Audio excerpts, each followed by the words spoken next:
পুরুষ মানুষ হয়ে জন্ম নিলে আপনাকে টাকা কামাতেই হবে। আপনার টাকা আছে তো বন্ধু বান্ধব আছে, টাকা আছে আত্মীয় স্বজন আপনার পাশে ঘুরঘুর করবে। টাকা নেই, আপনার আশেপাশে কেউ থাকবে না। টাকা এমন একটা জিনিস, খারাপ সম্পর্ককেও ভালো করে তুলে। টাকা না থাকলে ভালো সম্পর্ক নষ্ট হয়ে যায়।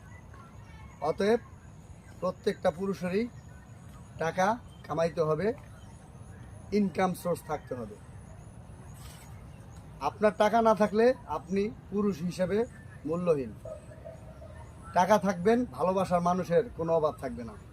অতএব আপনি যেইটাই করুন, আপনার ইনকাম সোর্স থাকতে হবে। সবাই টাকার পিছনে দৌড়ান, টাকার পিছনে ঘুরেন, আজে বাজে সময় নষ্ট না করে, তাহলেই জীবনটা সুখীময় হবে।